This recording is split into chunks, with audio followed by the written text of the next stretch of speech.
Assalamualaikum warahmatullahi wabarakatuh. Halo Bolo Warmo, jumpa lagi dengan saya Ardiana Putri dalam 3 topik pilihan utama hari ini. Baik Bolo, berita pertama datang dari Pasuruan.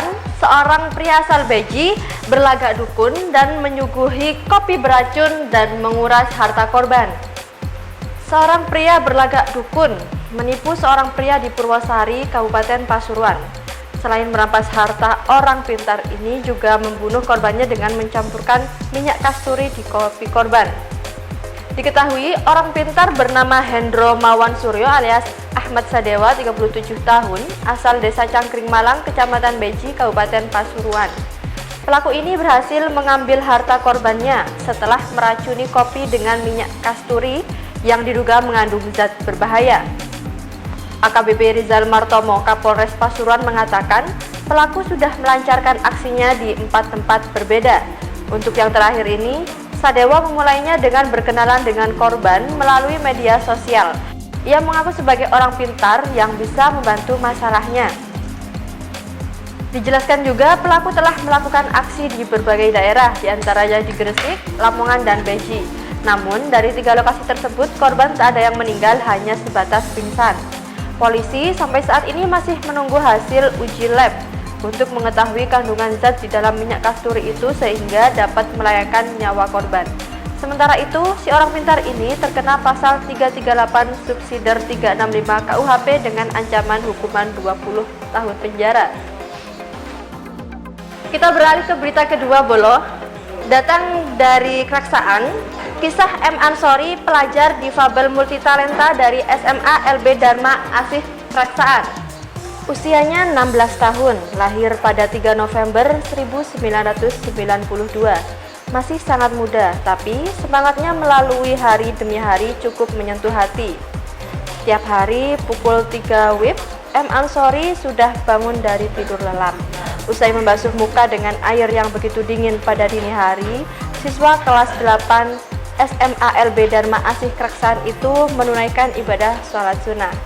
Rutinitas ini dilakukannya sejak ia masih duduk di bangku SD. Saat ini ia tercatat sebagai vokalis pada grup Hadrah Nur Rasul pimpinan Mas Sajo, penilik Diktara Kecamatan Besuk. Ansori mampu meraih prestasi diantaranya juara harapan 1 cabur catur pada Olimpiade Olahraga Siswa Nasional O2SN Provinsi Jawa Timur. Dengan prestasi dan belajar giat, ia tak mau status difabel menghalanginya meraih keinginan dan cita-citanya. Ansori berharap pemerintah menyediakan sekolah dengan fasilitas yang layak bagi kaum difabel. Ia dan penyandang difabel lainnya ingin sekali menempuh pendidikan di sekolah umum seperti yang dinikmati orang normal, tanpa pembedaan dan diskriminasi, agar hal itu mampu memberi dia kepercayaan diri dan mental yang baik dan tidak menjadikan mereka sebagai objek belas kasihan. Nah, yang terakhir nih Bolo, bagaimana kalau kita jalan-jalan ke kawasan Tutur dan wilayah sekitar Penyangga Bromo sebagai destinasi wisata unggulan nasional? Penetapan kawasan Bromo sebagai satu dari 10 destinasi wisata unggulan nasional menjadi tantangan tersendiri bagi pemerintah Kabupaten Pasuruan. Penetapan Bromo sebagai destinasi unggulan akan semakin menarik lebih banyak wisatawan untuk datang ke kawasan Bromo. Peluang itu disadari Pemkab Pasuruan dengan cara pengembangan pariwisata di kawasan Penyangga Bromo antara lain Tosari, Tutur, dan wilayah di sekitarnya. Agrikultur dan agrowisata di Tosari dan Tutur yang sudah dikenal luas akan dipertahankan dan dikembangkan dengan menambah berbagai destinasi agar semakin memikat wisatawan. Nah, Bolo Warmo, yuk kita sama-sama saksikan untuk video berikut ini. Selamat datang di Kabupaten Pasuruan.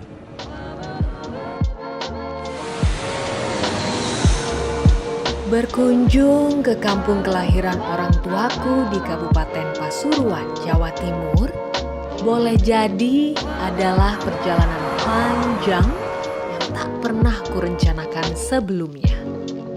Rutinitas terjebak kemacetan di antara gedung pencakar langit yang menghabiskan energi bukanlah alasan utama.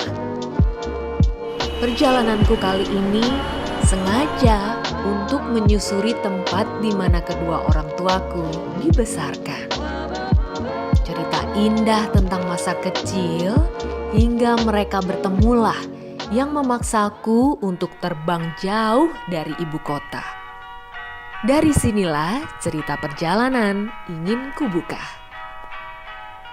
Disambut hawa dingin yang menggigit serta tarian kabut bak sutra, aku rela menanti terbitnya sang surya dari pos Dingklik yang jadi salah satu lokasi favorit menikmati luasnya pemandangan Gunung Bromo. Dan golden sunrise pun muncul tepat di depan mata. Wow, amazing! Sungguh sempurna mahakarya Tuhan pencipta semesta alam.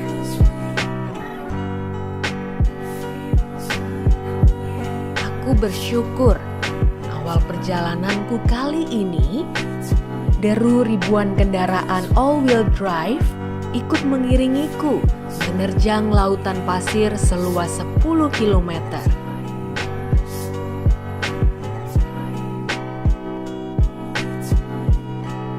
Hembusan angin yang menyapu hamparan pasir pun seakan berbisik padaku, menyuarakan kedamaian. Entah berapa banyak kenangan indah didapat jutaan orang yang pernah berkunjung ke sini.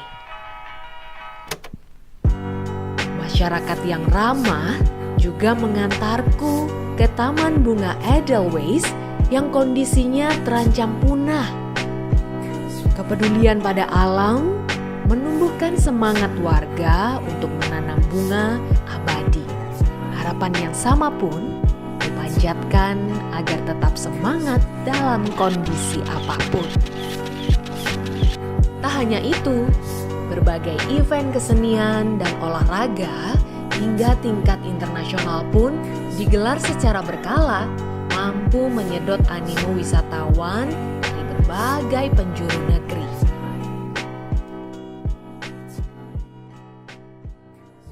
Penetapan Bromo sebagai salah satu 10 destinasi unggulan di Indonesia menjadikan tantangan bagi pemerintah Kabupaten Pasuruan.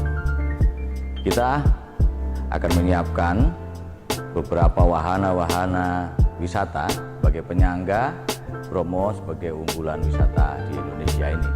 Salah satunya Tutur atau Nogo Jajar yang sudah terkenal dengan wilayah yang menghasilkan potensi agro yang cukup bagus. Tutur akan kita jadikan sebagai salah satu rest area atau terminal wisata karena di sana ada petani apel, ada bunga krisan, ada paprika, ada susu segar, dan kita akan menghadirkan kesegaran-kesegaran Kabupaten Pasuruan. Demikian bola 3 topik utama pilihan hari ini. Jangan lupa untuk terus like, komen, share, dan subscribe di bawah ini. Dan jangan lupa untuk terus pantau berita-berita yang kami sajikan di wartabromo.com dan wartabromo.tv. Saya Diana Putri beserta tim yang bertugas pamit undur diri. Wassalamualaikum warahmatullahi wabarakatuh dan sampai jumpa.